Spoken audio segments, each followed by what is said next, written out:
الله سبحانه وتعالى مونږ تخلیق کړي یو، مونږ له زندګي را کړي، اولاد را کړي، والدین را کړي، صحت را کړي، عقل او پوهه را کړي، او ډېر عظیم نعمتونه را کړي. د اسلام غوندې عظیم نعمت به مونږ ته عطا کړی، بیا وی علم را کړی.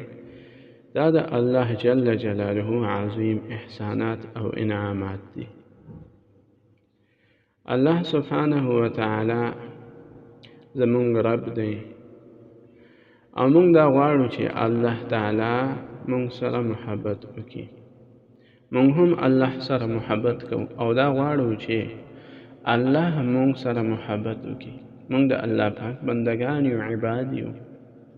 مونږ الله سره محبت کوو، خو کوم داسې عمل دی چې په هغې باندې الله تعالی راضي کېږي او الله مونږ سره محبت کوي، نو الله جل جلاله قرآن عظیم و شان کې فرمایي، خپل خوږ نبی حضرت محمد صلی الله علیه و آله وسلم ته حکم کوي او هغې ته فرمایي: قل ان کنتم تحبون الله.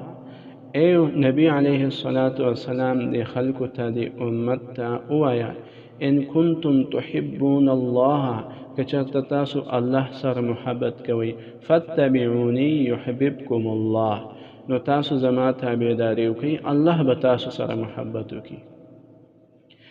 نو مونږ خو الله سره محبت کوو ځکه الله زمونږ رب دی، مونږ باندې عظیم احسانات کړي دي، او دومره نعمتونه او احسانات را باندې کړي چې هغه مونږ شمارلی نشو.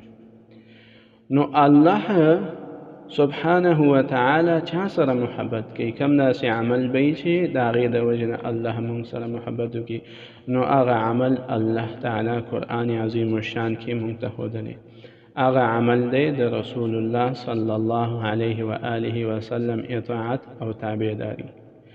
یو سړی دی، هغه 100 کاله عبادت وکړي، خو هغه عبادت داسې عبادت وکړي چې د حضور صلی الله علیه و وسلم د طریقې نه خلاف وي، هغه نه قبلیږي. عبادت یې وکړو، 100 کاله عبادت وکړو، خو د نبي علیه السلام د طریقې خلاف و. حضور علیه السلام هغه طریقه نه وه ښودلې، ځان نه یو طریقه را جوړه کړه او په هغه طریقه باندې عبادت کولو، نو دا عبادت یې نه قبلیږي. او که یو سړی دی، هغه یو ورځ د الله عبادت وکړي، خو د حضور صلی الله علیه و وسلم تابعداري وکړي، او د هغه طریقې مطابق چې کومه طریقه حضور علیه السلام موږ ته ښودلې، د سنت مطابق د عبادت وکړي د الله، نو دا یو ورځ عبادت چې د سنت مطابق وکړو، دا د هغه 100 کالو عبادت نه بهتر دی، ځکه هغه 100 کاله عبادت چې د سنت طریقې خلاف دی، نو دا هغه نه قبلیږي، او دا یو ورځ عبادت چې دا د سنت طریقې مطابق دی، دا قبلیږي. نو د سنت سړی چې عمل کوي، عبادت کوي، نو د الله عبادت به داسې کوي چې څنګه حضور علیه السلام موږ ته طریقه ښودلې، د حضور علیه السلام تابعداري وکړي. او که د دې خلاف څوک لاره اختیاروي، څوک د سنتو خلاف عبادت کوي، ځان نه طریقې روباسي، ځان نه عبادت طریقې جوړوي، نو دا عبادت د الله په دربار کې بیا نه قبلیږي.